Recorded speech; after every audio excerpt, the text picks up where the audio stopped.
Bonjour messieurs, bonjour mesdames, bonjour messieurs. Je suis très flatté, très honoré d'ouvrir ce festival d'histoire de l'art. Comme vous savez, depuis quelques années déjà, nous avons pris l'habitude d'inviter pour la conférence inaugurale un artiste. Et je trouve très bien que l'histoire de l'art soit introduite par un artiste. Ça a été le cas ces dernières années déjà et nous espérons bien pouvoir continuer ces prochaines années. Un artiste, on m'a demandé de ne rien dire, je ne dirais rien d'ailleurs sur Poussin, mais vous voyez, ça marche à quoi c'était inévitable. Tout simplement pour vous dire que c'est un artiste qui n'est pas populaire, mais qui a toute sa vie été adoré par les artistes.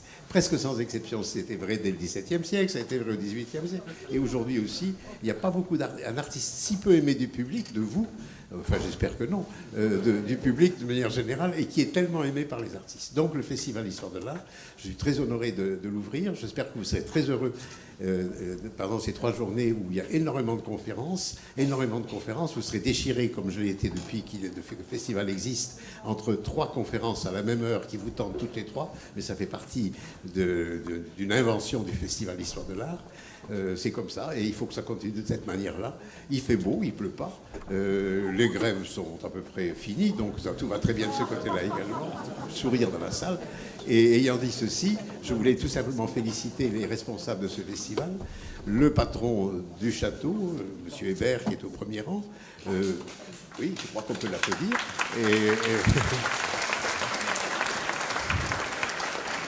Annick Lemoine, que vous pouvez également applaudir, qui est à côté de M. Hébert. Voilà, elle a droit de grands applaudissements. Et ayant dit ceci, bien sûr, Éric de Chassé, mais je l'ai cité en dernier, puisque c'est lui qui prend maintenant la parole pour introduire, présenter, mettre à dure épreuve, en lui posant des questions très difficiles, M. Ottoniel. J'espère que les questions... Est-ce qu'il y aura à la fin quelques questions qu'on pourra poser à M. Ottoniel ou pas? Je ne sais plus. Vous allez essayer, très bien. C'est vous que c'est votre micro que j'ai? Oui. Alors je vous passe.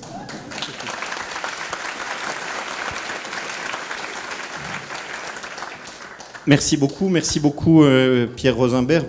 Vous nous faites l'amitié et l'honneur de présider le conseil scientifique ou le comité scientifique, je ne sais plus, du Festival de l'Histoire de l'Art depuis plusieurs années. Et c'est évidemment un grand plaisir de travailler avec vous sur la préparation, puisque dans les personnes qui organisent le festival, vous avez, et c'était normal, oublié de vous mentionner, puisque vous êtes une cheville ouvrière importante depuis l'origine et depuis que vous présidez ce comité scientifique. Nous avons discuté évidemment pour préparer cette leçon inaugurale. J'ai vu dans un des programmes cette conférence inaugurale, c'est leçon au sens ancien du terme, de Jean-Michel Ottoniel, et je veux juste vous dire 2-3 mots sur ce que nous avons retenu comme organisation. Nous n'allons pas faire un parcours chronologique dans l'œuvre de Jean-Michel Ottoniel. Nous allons partir des œuvres pour essayer d'explorer, de discuter ensemble de l'importance que revêt dans son travail d'artiste à la fois cette question du rêve et une démarche parfois qu'on peut qualifier directement d'onirique, et par, comme ça, petits aperçus, parce que nous n'allons pas centrer la conférence sur ce sujet-là, la discussion sur ce sujet-là, son rapport à l'histoire de l'art, puisque, comme Pierre Rosenberg l'a dit, pour nous, historiens de l'art, il est extrêmement important que les artistes existent. Nous n'existons absolument pas sans eux, et les amateurs d'art non plus. Donc, faire en sorte qu'ils soient mis au premier plan, nous sommes extrêmement importants. Mais un artiste, de la même façon, n'existe pas sans d'autres artistes ou sans d'autres objets, images, qu'il élit, pour des raisons qu'il nous le dira, et dont à un certain moment, il fait lui-même des œuvres d'art. Voilà, donc nous allons partir peut-être d'une sorte de déclaration explicite de rapport au rêve, qui se trouvait au début d'une exposition que Jean-Michel Ottoniel qui vous était consacrée par la Fondation Cartier à Paris en 2003, qui s'appelait Crystal Palace, et qui débutait avec ce lit que vous voyez ici, dont le titre est « Mon lit », entouré d'une œuvre qui s'appelle Pluie dehors et qui comporte notamment des écritures répétant la phrase I believe in fairies, je crois dans les fées, avec un double sens en anglais de fairies qui n'est pas seulement le sens français, et qui introduisait cette exposition avec d'autres objets, on y reviendra aussi, comme une sorte de parcours rêvé, de parcours de rêve proposé aux spectateurs. Peut-être que nous pouvons partir de cette exposition, de cette situation, de ce lit inaugural pour commencer ce parcours dans votre travail. Essayons. Merci de votre accueil. Et oui, cette exposition, c'est une exposition qui a eu lieu en 2004, donc à la Fondation Cartier, où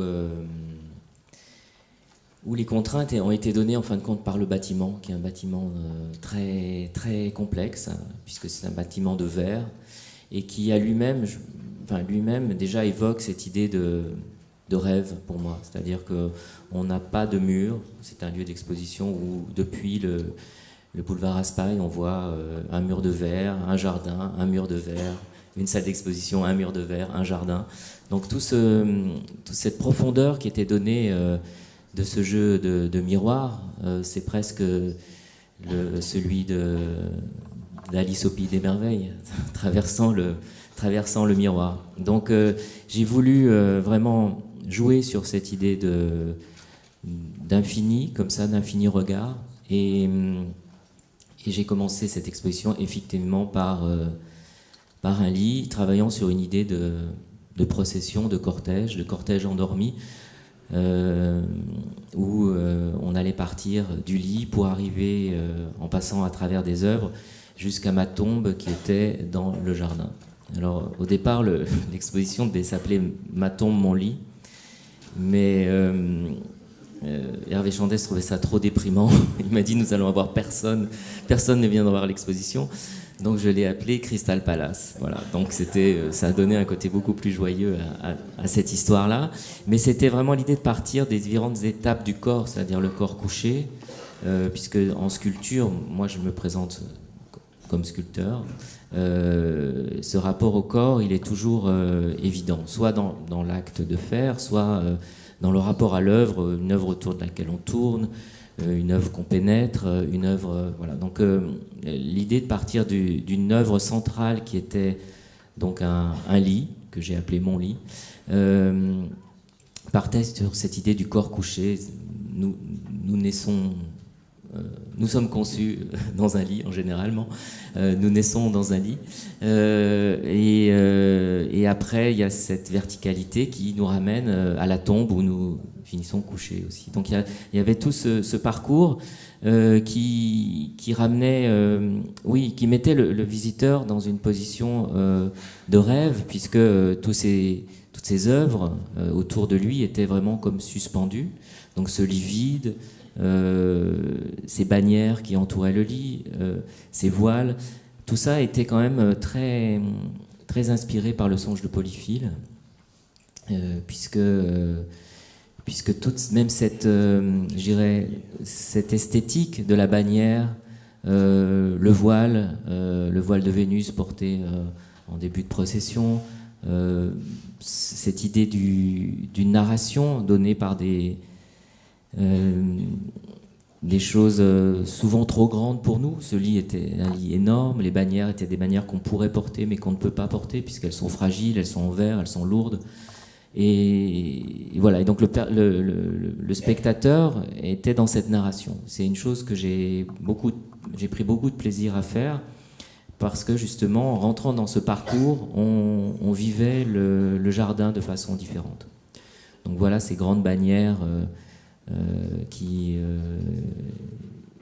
scandaient des promenades à travers le jardin, et qui en même temps jouaient avec la lumière, avec la sensualité, avec la couleur, avec le désir aussi, ce désir de posséder, de ne pas pouvoir le posséder, ces choses trop grandes à porter, ces colliers qu'on ne peut pas porter parce qu'ils sont vraiment démesurés. Donc il y avait ce rapport aussi à la frustration un peu, au fait qu'on ne puisse pas, on ne puisse pas porter, toucher ses œuvres. Et je pense que dans le rêve, il y a quand même quelque chose qui nous échappe. Et dans ce parcours-là, je pense qu'il était vraiment assez complet pour pouvoir amener le public à se positionner par rapport à ces œuvres. Voilà. Alors, je n'ai malheureusement pas d'image du songe de Polyphile. Peut-être qu'il faut rappeler qu'il s'agit d'un ouvrage qui a été écrit en Italie au milieu du XVIe siècle par Francesco Colonna, et que c'est un ouvrage qui raconte sur le mode de la description d'un songe, le parcours dans une progression qui lie à la fois l'amour terrestre et l'amour métaphysique, l'amour céleste, qui manifeste ce parcours avec de très nombreuses illustrations. Il y a plusieurs éditions, une édition italienne, une édition française. Et ce rapport-là que vous avez établi avec une œuvre ancienne, une œuvre complexe, est-ce que c'est quelque chose qui, dans l'ensemble de votre travail, est présent, ou est-ce que c'était pour cette exposition-là en particulier? Comment vous vous nourrissez de ce point de vue-là? Je dirais que cette lecture était là avant l'exposition. C'était quelque chose qui était lié à un moment qui a été très important dans ma vie et qui est très important, je pense, dans ce rapport à l'histoire de l'art, et notamment à l'art classique. C'est le séjour que j'ai fait à la Villa Médicis et qui a été un moment pour moi très précieux, et puisque c'est très rare qu'on ait le temps en tant qu'artiste de faire un bilan sur son travail.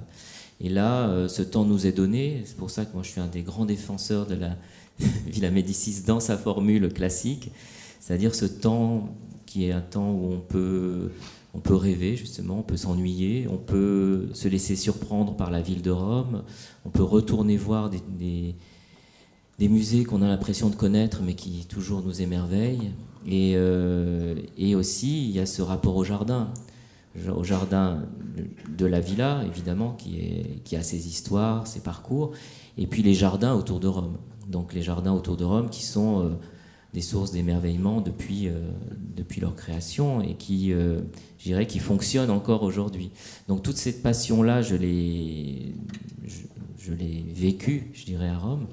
Ce dialogue, je dirais presque dans un rapport intime, un rapport charnel, pas forcément érudit, mais qui est un rapport de connivence avec une architecture, avec une ville, avec son histoire, avec ses collections, était là. Et quand j'ai voulu faire cette exposition à la Fondation Cartier, c'est une exposition que j'ai faite paradoxalement quand je vivais aux États-Unis, à Miami. Donc j'étais loin de Rome, loin de l'Europe, mais peut-être que je gardais cette nostalgie justement d'une douceur, d'une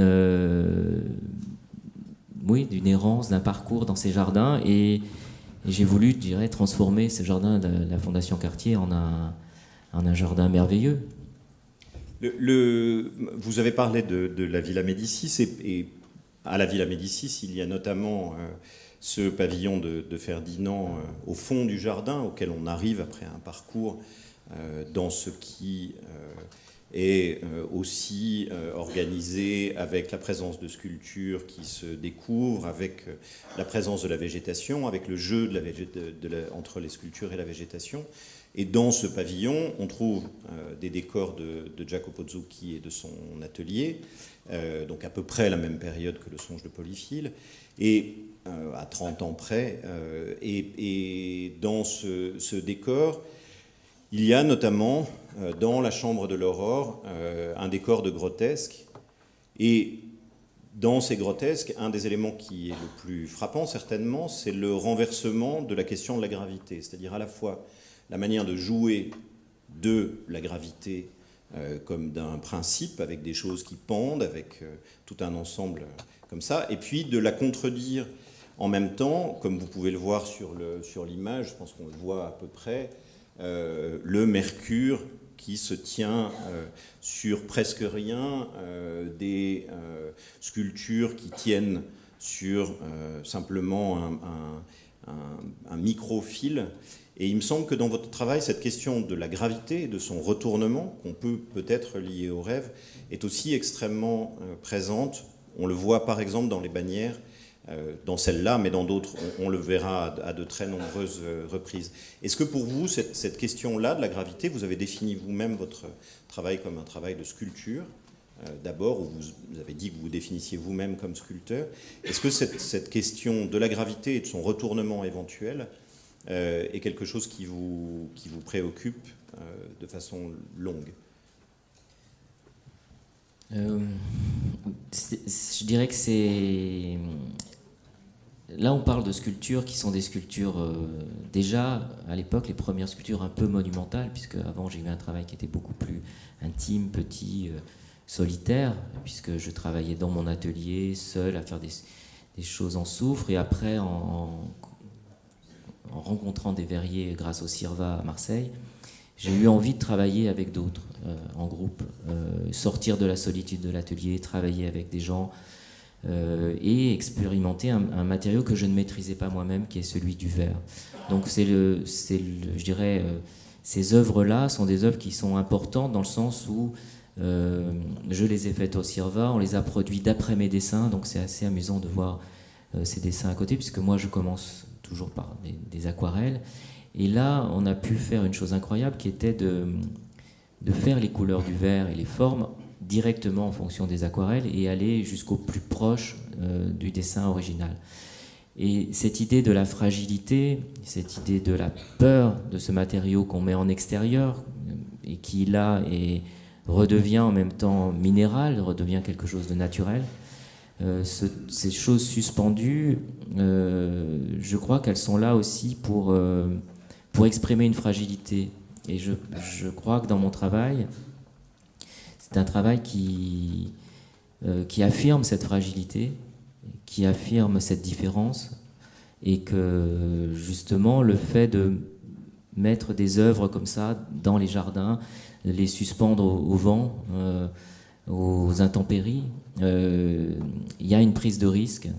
Et je crois c'est surtout ce sentiment-là qui donne cet effet de suspendu, c'est-à-dire qu'on a peur pour elle. Et je crois que dans cette idée du rêve qu'il y avait à la Fondation Cartier, cette idée de la peur est une chose aussi qui est importante dans le rêve. C'est là où on se fait vraiment peur. Alors, je reviens sur la question de la gravité, parce que, évidemment, il y a le sens physique de la gravité, mais il y a aussi le sens figuré. Et ce qui est évidemment frappant dans votre travail, et ce qui est parfois la première chose que l'on voit, et parfois on s'y arrête, c'est le fait qu'il se présente comme un travail beau, avec une certaine facilité d'accès ou une certaine séduction immédiate, et que vous réhabilitez d'une certaine façon. Vous n'êtes pas le seul à le faire, mais vous le faites de façon très exemplaire. Ces questions-là, la question de la sensibilité, qui va avec la question de la fragilité, et en même temps, ces œuvres ont une réelle présence physique. La question de l'accessibilité, et donc le fait de travailler avec quelque chose qui pourrait apparaître comme populaire. Toutes ces questions-là et leur retournement étant très présents dans l'art du jardin et dans l'art de la Renaissance dont on vient de parler, est-ce que c'est quelque chose qui vous préoccupe ? Je dirais la notion de beauté est quelque chose que j'ai pris à bras-le-corps parce que je n'y arrivais pas à y échapper. J'ai longtemps essayé d'échapper à la beauté dans mes œuvres. J'ai même créé des processus de création qui faisaient que je les faisais malgré moi.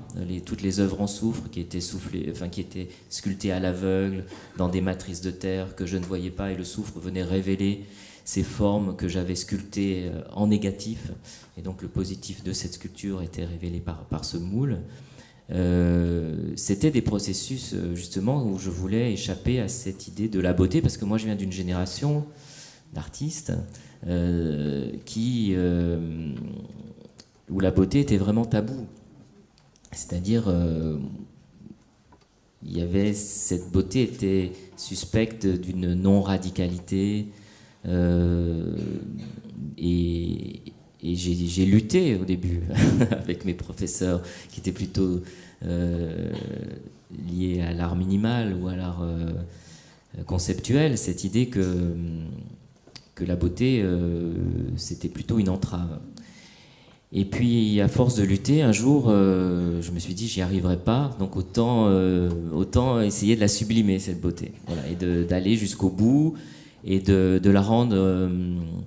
de montrer sa violence, de montrer aussi qu'il y a une certaine violence dans la beauté et qu'il fallait aller jusque-là. Donc c'est une des questions que je me suis posée très très tôt et qui a trouvé son sens il y a quelques années quand j'ai commencé à exposer en Asie, où en fin de compte je me suis, en exposant dans une autre culture que la sienne, c'est souvent là où on voit des choses qu'on ne voyait pas de soi.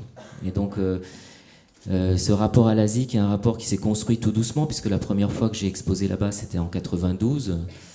Et j'ai commencé à exposer dans des musées, des expos de groupe, et puis petit à petit rencontrer des gens, des collectionneurs, des critiques d'art. Et la beauté n'était pas du tout un tabou, au contraire, c'est un accès à la spiritualité.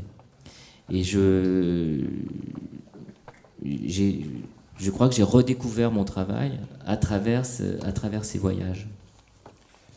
Avec, du coup, la volonté de créer des œuvres qui soient, qui créent un espace, un lieu. On continue à tirer le fil de la métaphore du rêve et du parcours du spectateur, créer un lieu. Alors ça peut se faire dans une exposition, mais vous vous êtes retrouvé à plusieurs reprises aussi à créer des lieux qui sont des lieux pérennes et à installer au cœur de la ville ou au cœur d'espaces patrimoniaux importants. On va y revenir, notamment sur votre travail à Versailles, mais on va commencer, si vous le voulez bien, par le kiosque des Noctambules, des lieux qui sont des lieux qui installent tous ces éléments que l'on trouve dans le rêve, ces éléments positifs et ces éléments négatifs, parce que les deux sont profondément liés chez vous, dans un espace qui, normalement, n'est pas fait pour les accueillir, et qui, de cette façon-là, les transforme complètement. Enfin, ce sont les objets, vos œuvres, qui transforment les lieux, hein, pas dans l'autre sens, me semble-t-il. L'exemple du kiosque, c'est un exemple qui est entièrement lié à mon séjour à Rome, puisque c'est là où j'ai dessiné les premières aquarelles de ce kiosque des Noctambules qu'on a installé 4 ans après. Et quand j'étais à Rome, donc il y a eu cet énorme concours qui a été lancé par la RATP pour fêter les 100 ans du métro et le passage à l'an 2000. Puisque la première ligne de Guimard a été faite en 1900 et c'était la ligne 1. Donc sur cette ligne-là, on se devait d'intervenir en tant qu'artisan. Il y a eu un concours et moi j'ai été le seul à proposer une bouche de métro, puisque j'étais loin de Paris, j'étais loin des problèmes du métro, c'est-à-dire les problèmes d'odeur, de trafic, je ne sais pas. Pour moi, c'était l'image de Guimard qui est apparue depuis Rome. Et puis ce rapport au jardin, cette idée de faire une folie de jardin, de la faire dans Paris, c'était une chose qui m'amusait. Et j'ai envoyé ces 3 aquarelles à ce concours. Le premier titre d'ailleurs de cette œuvre s'appelait L'impertinence. Et j'ai envoyé ça et me disant, de toute façon, je suis le plus jeune du concours, je ne serai pas pris, je suis payé pour le faire, je suis ravi, et j'ai envoyé mes dessins. Et il se trouve qu'il y a eu une collision justement avec l'histoire de la RATP, l'histoire de la construction de ces bouches de métro par Guimard en 1900, puisqu'il faut savoir qu'à l'époque, il y avait eu un grand concours aussi pour faire ces bouches de métro, et le directeur de l'époque avait reçu plein de propositions, et c'était des sortes de petits pavillons néoclassiques, comme on peut voir dans certains jardins parisiens, ou en province d'ailleurs, avec des colonnes doriques, et voilà. Et lui a dit, mais attendez, tout ça, c'est le passé. Moi, je construis un nouveau moyen de transport, non polluant, souterrain, sans bruit. Je veux un architecte moderne, contemporain. Et il a balayé tout ça et il a imposé Hector Guimard. En disant, voilà un architecte qui représente la modernité, la nouveauté, l'esprit de mon moyen de transport. Alors, je vous raconte ça parce qu'à l'époque, quand moi j'ai envoyé mes petits dessins à Jean-Paul Bailly, qui était directeur à l'époque de la RATP, il s'est senti réinvesti de sa propre histoire, c'est-à-dire qu'il s'est dit qu'il allait être le nouveau directeur qui allait mettre une station de métro nouvelle pour les 100 ans du métro. Donc il a été très important dans ce projet, c'est pour ça que je le cite, parce que derrière tous ces projets d'exposition, d'œuvres en espace public, il y a toujours des hommes ou des femmes qui s'engagent. Et lui s'est vraiment engagé parce que, évidemment, ce n'était pas évident du tout de mettre une œuvre contemporaine dans un lieu aussi prestigieux, aussi proche du Louvre, puisqu'à l'époque, je suis même allé voir avec lui le maire du premier arrondissement qui était effondré, qui m'a dit « Mais pourquoi encore moi? Pourquoi encore le premier arrondissement ? Vous ne pourriez pas la mettre ailleurs, cette station de métro, parce que moi, entre Buren, la pyramide du Louvre, j'en peux plus, quoi. C'était vraiment... Et donc on a réussi à le convaincre, et pour une raison assez singulière et que je trouve très importante peut-être à nommer dans un colloque comme celui-là, qui est le rapport à l'histoire et à ce que représente le grand art. Puisqu'à l'époque, quand Guimard a fait ses stations de métro, les monuments historiques, les lieux décideurs de ce qu'était la culture à l'époque étaient assez contre. Il y a eu, j'ai lu à cette époque-là tous les articles. C'était d'une violence extrême. Je veux dire, Jeff Koons à côté, c'est rien du tout. On racontait, on disait aux gens, n'amenez pas vos jeunes filles devant ces bouches d'entrée de métro, ça va leur donner des idées horribles. Enfin bref, il y avait beaucoup de... C'était quand même assez incroyable. Et donc, sur cette ligne 1 qu'on fêtait pour les 100 ans, presque toutes les bouches de métro avaient été habillées par Guimard. Sauf... celle qui était devant la Comédie Française, parce qu'on n'allait pas mettre cette horreur contemporaine devant la Comédie Française. Donc on a mis une espèce de balustrade néoclassique qui est restée là pendant 100 ans, mais qui n'a jamais été classée, parce qu'elle n'avait aucune valeur historique. Donc c'est assez amusant comment, je dirais, les ultra-réactionnaires de 1900 m'ont gardé une petite place pour l'an 2000. Et donc moi, en 2000, je suis arrivé et on a pu se glisser, je dirais, à cet endroit-là, grâce à ça, grâce à cette pauvre barrière néoclassique qui n'avait pas été classée. Et je crois beaucoup à ces leçons d'histoire. Je pense qu'il faut faire attention à voir ce qu'on regarde et ce qu'on ne regarde pas, ce qu'on repère. Et ce qui m'a beaucoup plu dans ce projet, c'est que non seulement... c'était une gageure pour moi, c'était ma première commande publique, donc je n'avais jamais travaillé en espace public. Donc j'ai travaillé 4 ans sur ce projet pour le construire avec les équipes de la RATP, et on a pris ce parti pris justement de la beauté, de la fragilité, en se disant, à l'époque, je pense que ce projet-là ne serait plus possible aujourd'hui, pour plein de raisons politiques, pour des questions de courage qu'on donnait peut-être ce passage à l'an 2000 où il y avait voilà, une certaine énergie qui naissait de ça. Et quand on a construit ça, on savait que mettre du verre, par exemple, dans l'espace public, du verre soufflé à la bouche, était quelque chose qui n'avait jamais été fait, pour des questions de sécurité. Donc il a fallu développer un verre spécifique, j'ai fait ça aussi grâce au CIRVA à Marseille, un verre quasiment incassable qui, malgré son apparente fragilité, répondait à toutes les questions d'un mobilier urbain, puisque c'est un mobilier urbain aussi. Et puis après, on a fait une chose un des plus beaux souvenirs que j'ai dans Paris, pour moi en tant qu'artiste, C'est qu'une nuit, on s'est dit, avec les gens de la RATP, j'avais fait les maquettes, les dessins, et j'ai eu un doute. J'ai eu un vrai doute sur cette œuvre dans cet espace-là. Et je leur ai dit, voilà, écoutez, il faut qu'on fasse une maquette à taille réelle. Il faut qu'on voit sur cette place comment ce kiosque va dialoguer avec les volumes de la place qui sont tellement exceptionnels, tellement beaux. Je ne voulais pas que mon œuvre soit une verrue. Voilà. Donc je voulais vraiment expérimenter son volume.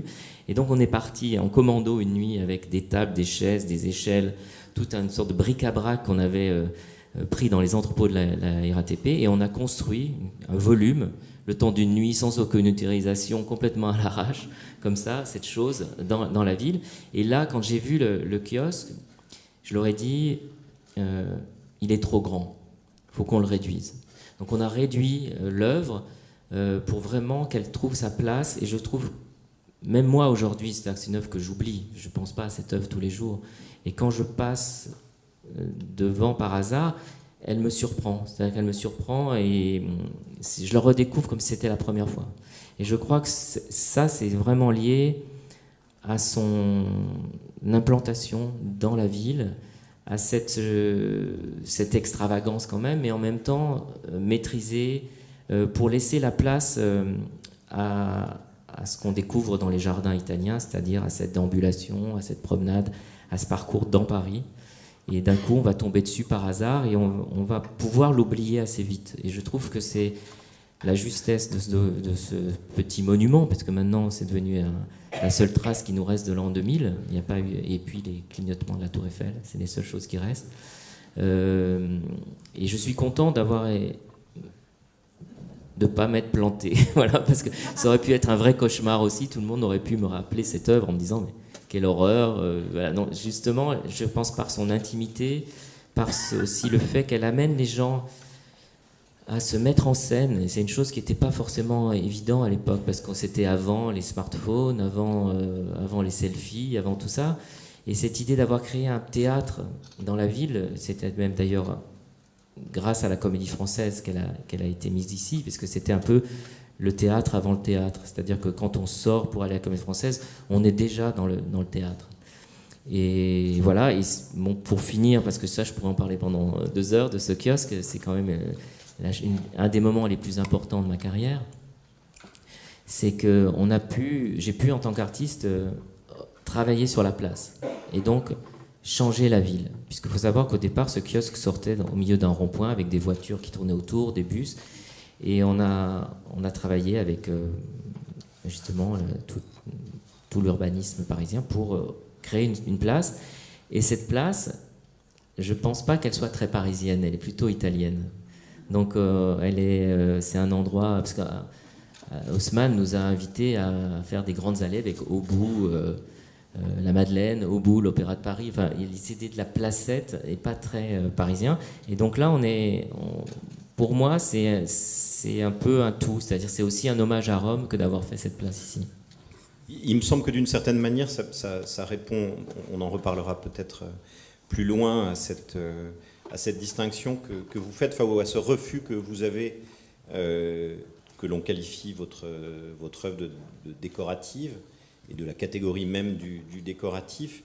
C'est-à-dire qu'on se trouve dans votre travail, et dans celui-là, mais on va le retrouver avec d'autres exemples, dans une situation dans laquelle on a à la fois une prise en compte du lieu et de son usage, ce qui serait le propre du décoratif, et une volonté d'en faire un principe actif, ce qui peut-être est plus proche de ce qu'on appelle à ce moment-là, par opposition au décoratif, l'ornement, et de cette longue tradition de l'ornement. Alors, c'est un couple de mots, suivant la manière dont on utilise l'un, on va déconsidérer l'autre. Moi, j'ai pris l'habitude plutôt de déconsidérer l'ornement et de valoriser le décoratif, mais je sais que dans nos discussions, vous m'avez plusieurs fois dit que vous refusiez le décoratif.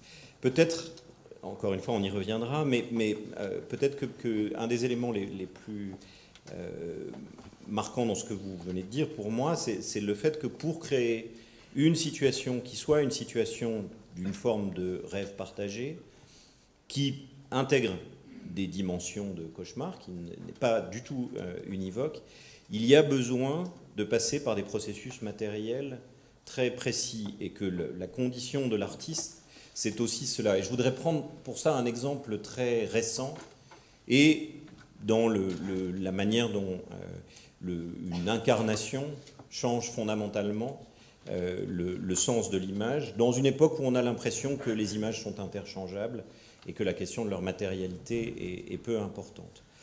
Cela fait longtemps que vous rêvez, ou que vous avez le projet, je ne sais pas exactement si on peut distinguer les deux, d'une grande vague en briques de verre, de ces briques de verre que vous avez trouvées et que désormais vous faites faire plus précisément par des artisans indiens. Vous nous en direz peut-être un petit mot. Une grande vague qui a connu une première incarnation, qui se place dans la suite d'autres vagues liées aux rêves, aux cauchemars, etc. On peut notamment songer à Victor Hugo. Et donc, dans sa première incarnation, à Sète, elle avait cette forme qui était une forme, du coup, qu'on pourrait qualifier de phallique. Et les rêves incluent évidemment aussi des rêves érotiques, ou peut-être sont toujours érotiques. Et dans la construction même, il y a eu un long processus, c'est-à-dire qu'on se trouve en face d'un objet assez massif qui en même temps a l'air complètement fragile. Et puis pour que cet objet complètement fragile puisse tenir, puisqu'il n'est fait que de briques de verre, il faut toute une conception technique très précise. Et alors on n'en a pas vraiment discuté, ou peut-être, mais j'ai oublié, en fait, cette première forme vous a semblé insatisfaisante, ou peut-être qu'elle ne vous semble, elle n'était pas insatisfaisante, mais elle n'était qu'une étape. Et puis, après l'avoir montrée donc à Sète, vous l'avez reconfigurée, agrandie, pour qu'elle devienne cette big wave que vous montrez, je crois, depuis quelques jours à Saint-Étienne, ou dans quelques jours, je ne sais plus quand est le vernissage. Mais en tout cas, vous intervenez ici à Fontainebleau dans une période assez occupée, parce que la préparation d'une exposition en musée, c'est toujours beaucoup de choses. Et elle a cette forme qui est, pour l'avoir expérimentée, pas à Saint-Étienne, mais dans une version provisoire dans l'atelier, qui est une forme extrêmement différente. Enfin, elle est à la fois liée à la première version, mais elle est en même temps très différente. Et on est passé, en quelque sorte, du phallus à la matrice. Je ne sais pas si... en tout cas, dans la position du spectateur, ça semble assez évident. Est-ce que vous pouvez nous parler de cette espèce de contradiction possible ? Enfin, comment on fait pour passer de ce fantasme d'image, de ce qui n'est encore qu'un projet dans l'esprit, à son incarnation, et comment ces incarnations peuvent changer et aussi changer le sens de ces images-objets? Ça fait peut-être trop de questions en une. Non, mais je vais essayer de répondre à toutes. Non, je crois qu'il y a un rapport au temps, quand on est artiste, qui est très difficile, qu'il faut arriver à tenir. Il faut arriver à trouver des gens qui vous aident à prendre le temps de construire, à prendre le temps d'hésiter. Et cette œuvre-là, elle a commencé il y a très longtemps, au moment du tsunami, quand j'étais au Japon, et j'ai commencé à dessiner des vagues, mais comme un cauchemar, comme quelque chose qui me hantait. Et puis après, ce cauchemar s'est apaisé, j'ai arrêté de dessiner des vagues. Et puis quand Noël Tissier, donc du Crac de Sète, m'a demandé de venir à Sète, de revenir à Sète, puisque j'y étais allé dans les années 90, et de revenir exposer pour cette grande exposition personnelle, j'ai eu envie de donner corps à ce rêve. Pour une raison qui a été une raison déclencheur, qui est liée aussi à l'histoire de l'art, puisque Sète est l'endroit où Gustave Le Gray a fait la première image d'une vague en mouvement. Et comme j'ai commencé mon travail en tant qu'artiste par la photographie, en tant que plus sur la matière photographique que sur la photographie elle-même qui représenterait quelque chose. Là, on voit l'œuvre qui ouvrait l'exposition au Centre Pompidou, qu'on avait choisi avec Catherine Grenier comme étant la première œuvre, et qui est une photographie d'une performance. Mais la photographie que j'utilisais à l'époque était plutôt sur la matière photographique, sur le matériau, sur cette alchimie de la photographie. Et donc, pour moi, c'était Le Gray, évidemment. Et donc, je me suis dit, c'est l'occasion, puisque l'espace est gigantesque, c'est un centre d'art, un des plus beaux centres d'art en France, avec des volumes incroyables. Je me suis dit, je vais construire cette vague, mais je vais la construire à échelle 1, c'est-à-dire que la vague, on se la prenne vraiment en pleine figure. Et ce projet, donc cette idée du temps était très très complexe, parce que entre un dessin aquarellé et la réalisation d'une œuvre qui fait 25 tonnes, ou composée de 10 000 briques de verre, montée sur des énormes architectures de métal, pour concevoir tout ça, il a fallu du temps. Il a fallu aussi faire appel à des savoir-faire que je ne maîtrisais pas, qui étaient des savoir-faire liés beaucoup à l'architecture. Donc du coup, se poser la question du monumental, de l'architecture à travers cette œuvre. Toutes ces questions-là étaient énormes dans un temps restreint, puisqu'il y avait le temps d'une exposition. L'avantage de ce lieu, de centre d'art, qui n'est pas un musée justement, c'est que c'est aussi un lieu d'expérimentation. Donc Noël Tissier, qui dirige ce lieu avec cet esprit-là de rester un lieu de recherche, m'a dit les salles du centre d'art vont devenir ton atelier, et tu vas pouvoir développer cette vague, et on ira jusqu'où tu pourras aller.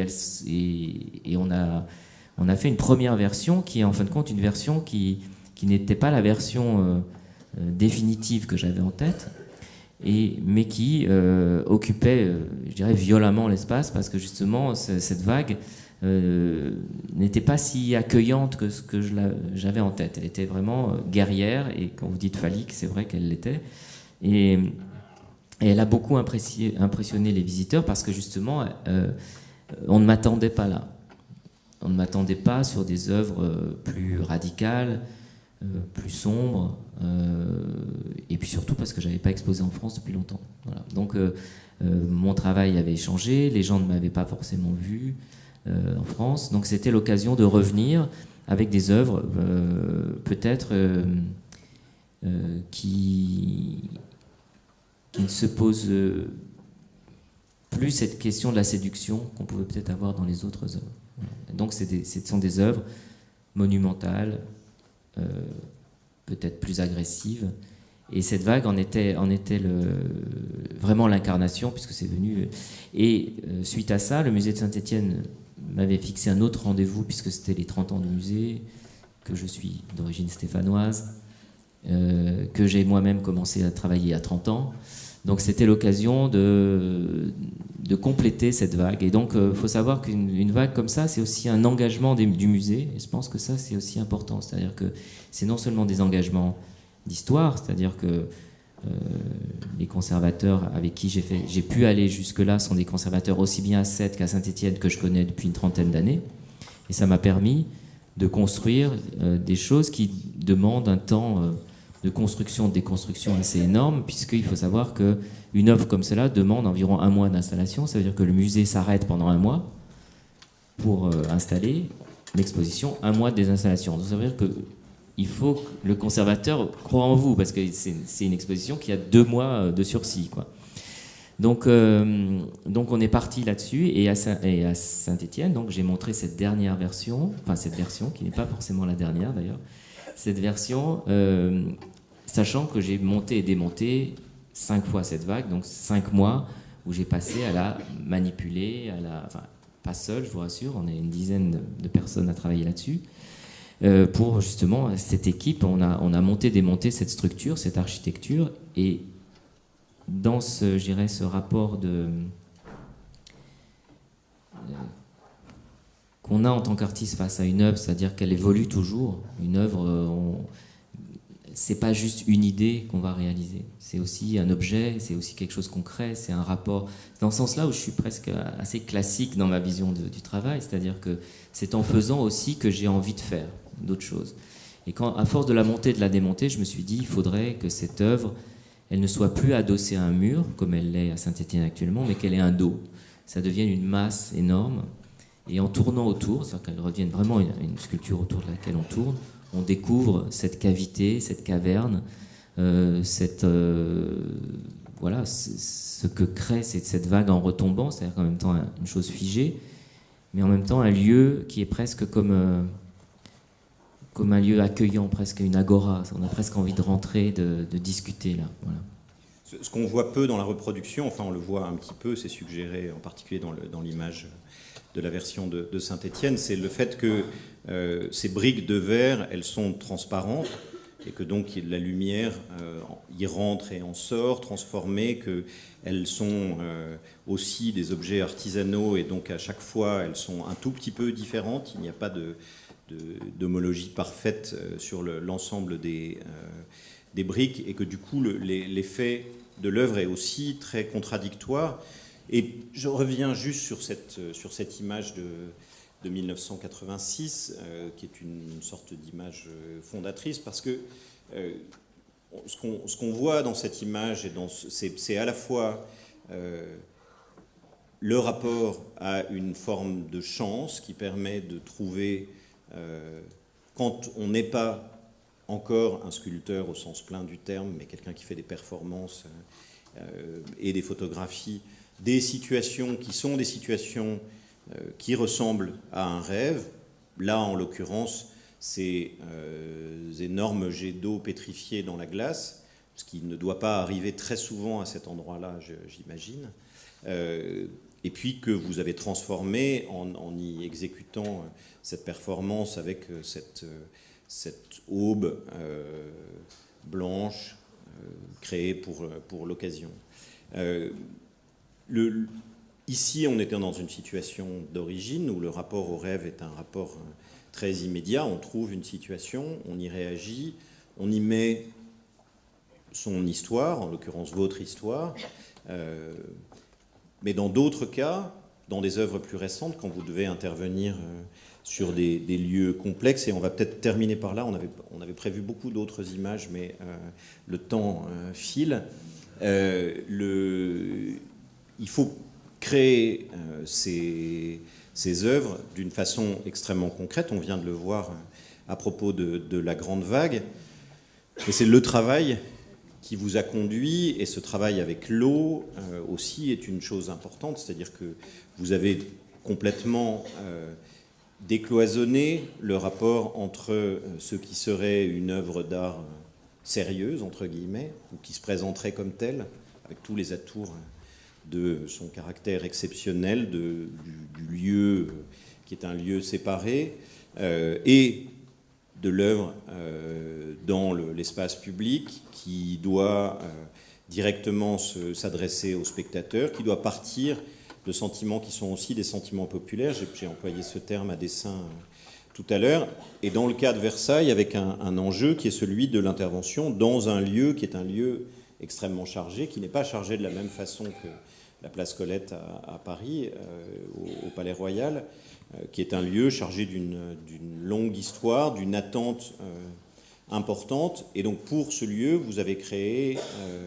ce que vous avez appelé les belles danses, ces sculptures fontaines, pour le bosquet du Théâtre d'Eau, qui a été inauguré en 2015. Vous pouvez nous en dire un peu plus sur le projet lui-même ? Alors, c'est un projet qui lie patrimoine et création contemporaine, qui est quelque chose que moi je défends beaucoup, et je trouve que ça fait partie de l'image de la France. Je pense qu'on est un des rares pays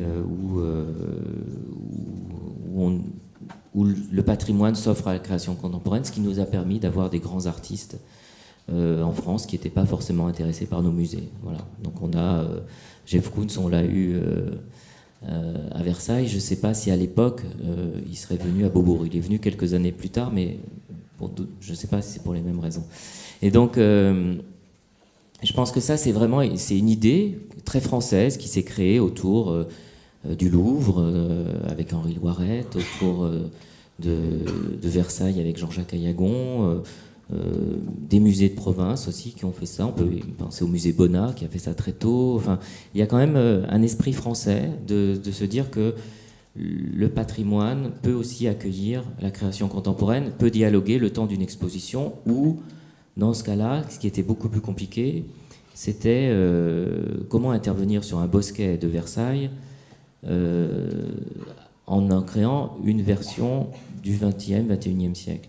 Donc au départ, ce projet, il était destiné aux paysagistes, et donc c'est le paysagiste Louis Bénèche qui a pensé à moi, qui m'a appelé en me disant, il avait vu mon expo à Beaubourg, il m'a dit voilà, j'ai un projet de concourir pour le réaménagement du bosquet du Théâtre d'Eau, et j'aimerais qu'on le fasse ensemble. Donc on a concouru à deux, un paysagiste, un artiste. On était les seuls dans ce genre de binôme, mais surtout on a dû passer, je dirais, à travers de nombreuses commissions. C'était un projet très complexe parce qu'il n'y avait pas eu de choses à Versailles depuis très longtemps, contemporaines, de façon pérenne. Et donc, même au niveau du jardin, il y avait eu très peu. Enfin, il y avait eu des remaniements au 19e, mais il n'y avait pas eu vraiment de gestes contemporains. Donc quand Louis m'a demandé de participer avec lui à ce projet, j'ai dit oui tout de suite, je ne le connaissais pas.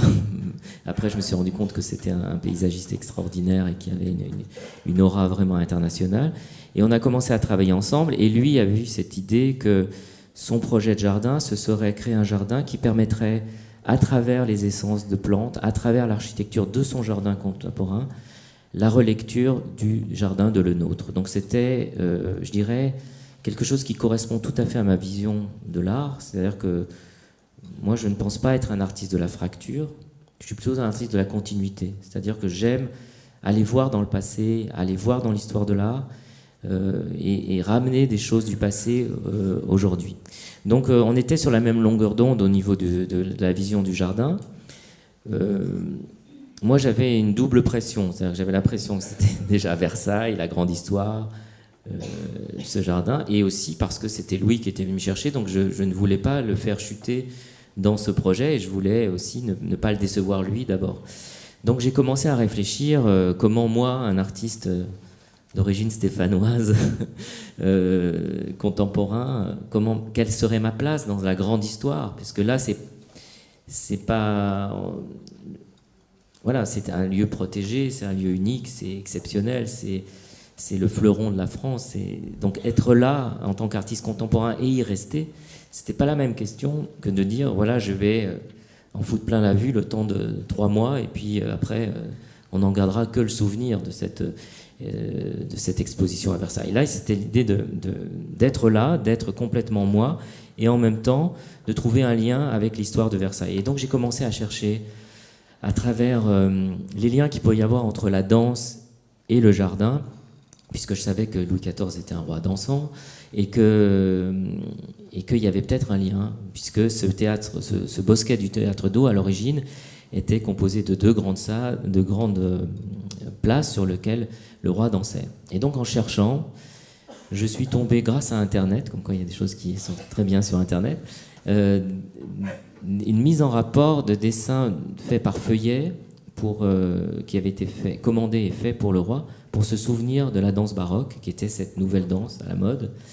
et des dessins de parterre en broderie faits par Le Nôtre. Et ces deux dessins côte à côte sont très proches et ont le même, je dirais, la même destination. C'est-à-dire qu'un parterre en broderie n'est pas un labyrinthe qu'on va expérimenter physiquement, c'est un labyrinthe de l'esprit. C'est une lecture dans laquelle notre esprit va divaguer.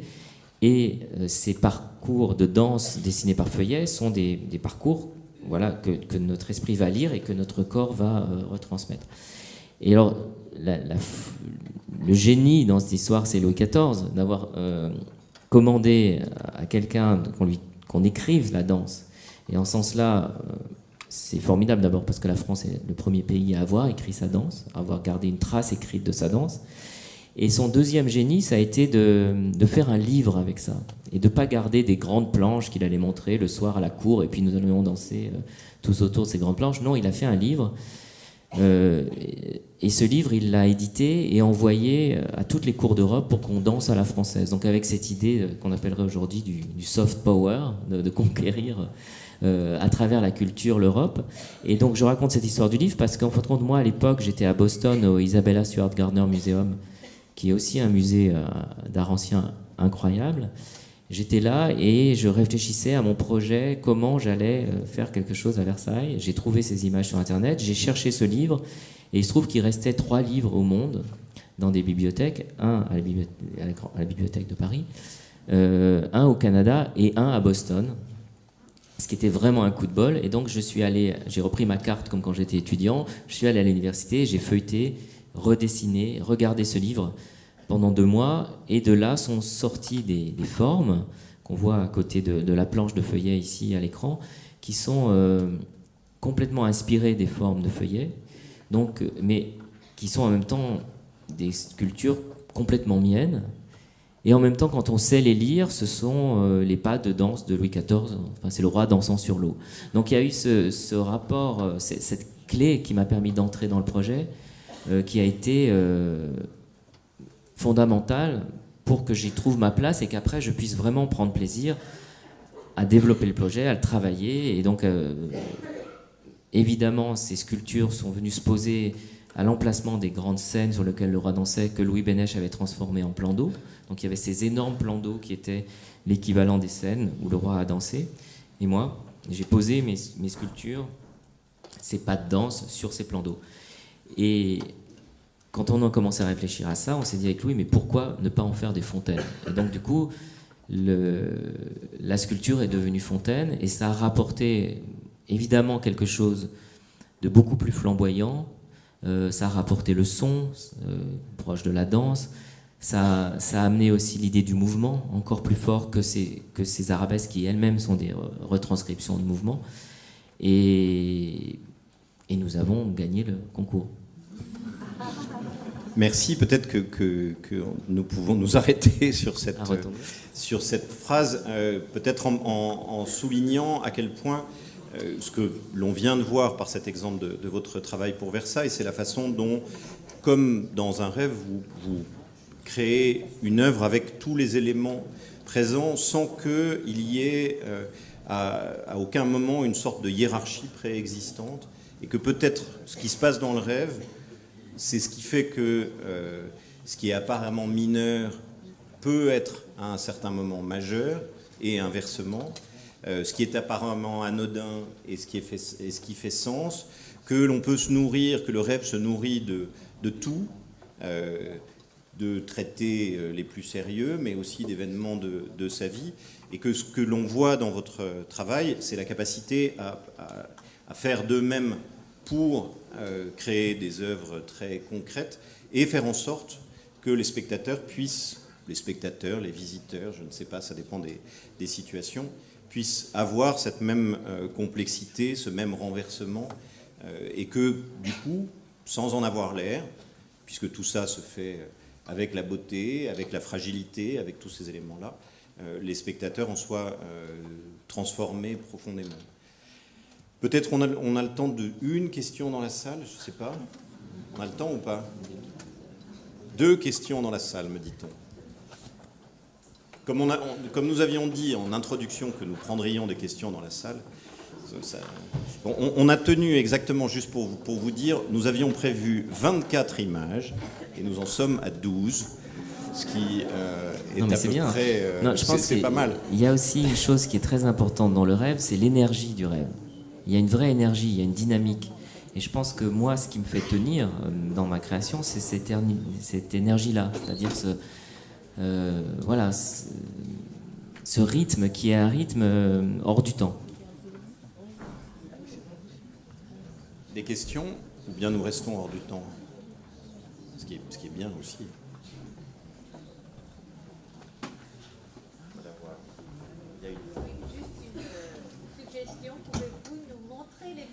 Vous aviez prévu. Ah oui, oui, oui. Bon, alors, en 2 minutes, mais peut-être que pendant ce temps, quelqu'un veut poser une question. Non, il n'y a pas de question. Non. Si, il y a une question. Là. Alors, moi, je me souviens pas de mes rêves. C'est presque embarrassant. C'est-à-dire que enfin, c'est faux. Je me souviens d'un seul rêve que je fais régulièrement, mais c'est le seul rêve depuis l'enfance dont je garde une trace. Mais je sais pas. Je me souviens pas de mes rêves. Non, on en a pour. Là, il faut que je me couche. On en a pour 2 heures. Non. Non, on peut vous montrer les images, mais c'est des choses. C'est des choses que vous pouvez trouver évidemment voilà. dans les livres qui existent. Le catalogue de l'exposition au Centre Pompidou, qui reprend un peu tout le travail, et puis les catalogues plus récents. Vous voyez qu'on serait parti sur des questions un petit peu différentes, mais.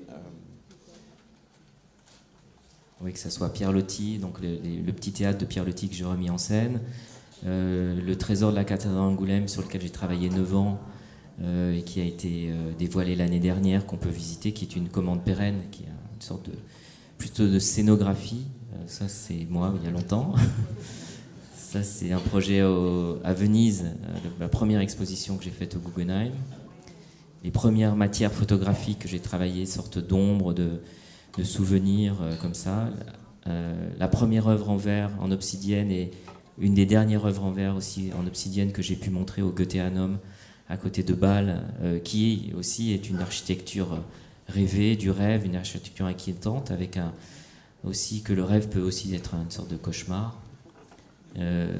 Ça, c'est la fontaine qui a été montrée dans l'exposition sur les jardins au Grand Palais. Et là, j'étais très très heureux de montrer cette fontaine à côté des fragments de la grotte de Catherine de Médicis, parce qu'il y avait voilà, cette fontaine était dans une grotte tout en verre, et à côté il y avait ces fragments incroyables, tout petits mais tellement bouleversants. Ça, c'est un clin d'œil.